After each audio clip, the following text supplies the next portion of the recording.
Yeah, this is a little more story on this scag here that I gotta fix. The guy did absolutely no maintenance for it. And one thing that I've run up against here, I've got the motor all back together and got the wheel motor rebuilt for the other side. And got the pump on this side rebuilt because it was leaking like a sieve. Put the wrong oil in it. It was running hydraulic oil. It was supposed to have 2050 motor oil. But one of the things I ran into, because he did no maintenance to it, was the brakes are completely froze up. I don't know how he used it. I even took and got the entire thing cherry red. That's one of the tricks used to break things loose when they're rusted. But this thing is so rotten, even though I got the whole thing cherry red, could not break it loose. So I'm going to wind up cutting this entire thing to pieces, making a new shaft and reboring the center just so I can get the brakes to work. Have fun. Okay, and here's how we start this.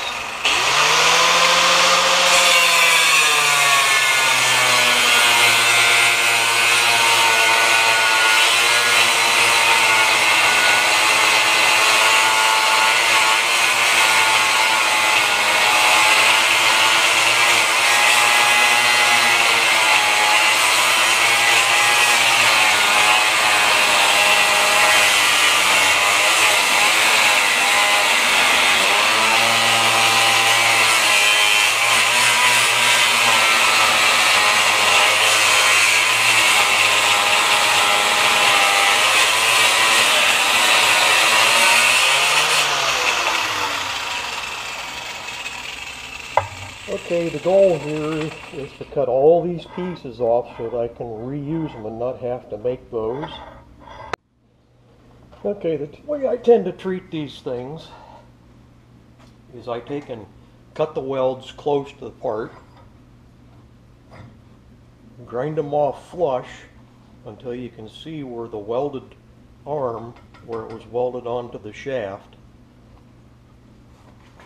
And then most of the time they just break loose just like that, and you have a nice clean bore to put the new shaft into. I'll do the same thing to the other side here.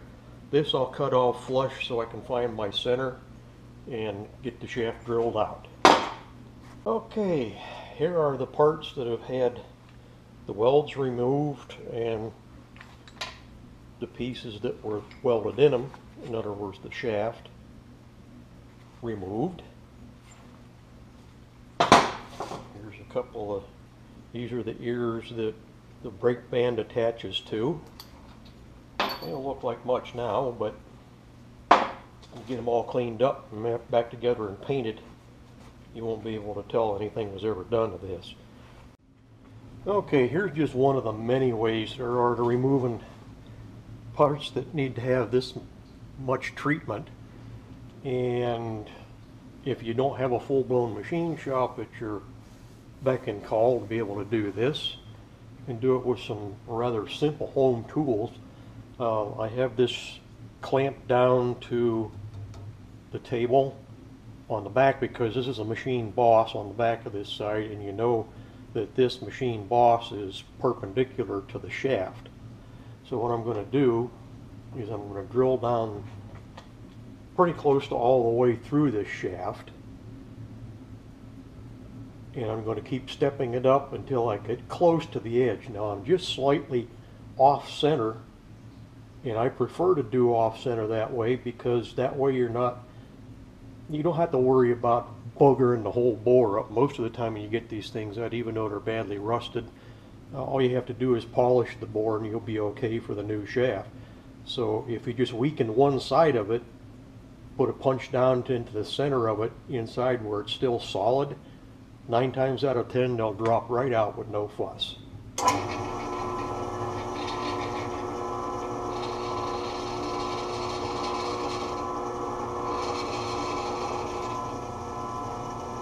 And I'll go ahead and just run this whole thing pretty slow because, well, there's no need to be in a hurry. And this way I won't have to change the speeds to a slower speed when I get the larger drill bits put in here.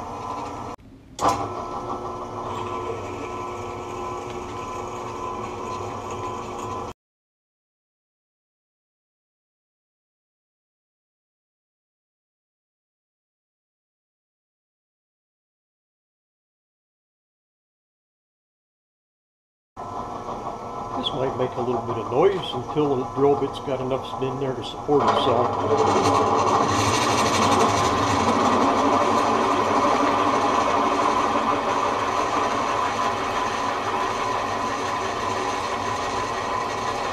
And here again, this is another cobalt drill bit with 118-degree split point. Goes through most stuff pretty much like butter. Tends to maintain a really good edge.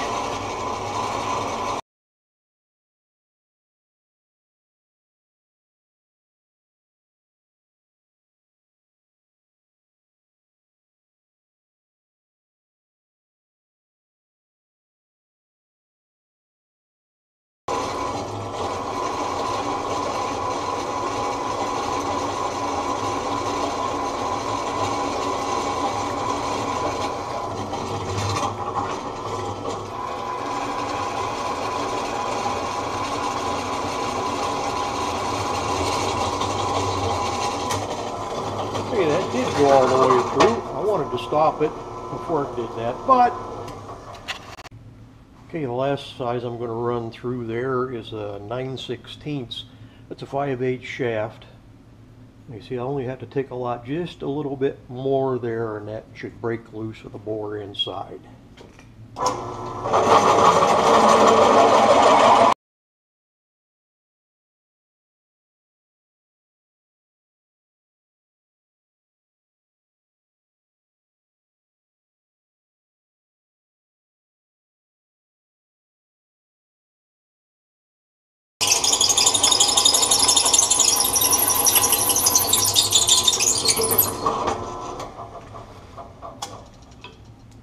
Okay, let's see how successful that operation was. Now if I get to bring this over to the vise and show you, it's no small wonder why that thing wouldn't come out of there. That was absolutely rotted to the insides of that bore. Amazing.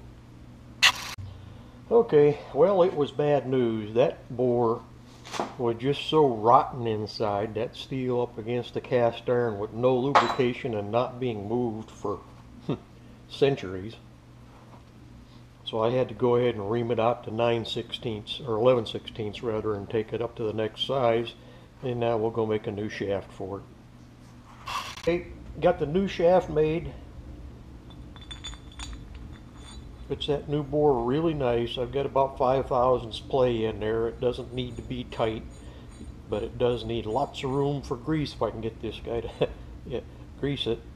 Now all I got to do is go weld the pieces on that I salvaged off of the old shaft. Well, after all the monkeying around said and done, got the new shaft in it that I made. Got the ears welded back on the shaft where they need to be. Just a tiny bit more touch-up paint there, and I think I'll sit back and watch the paint dry a little bit before I put it back on the machine.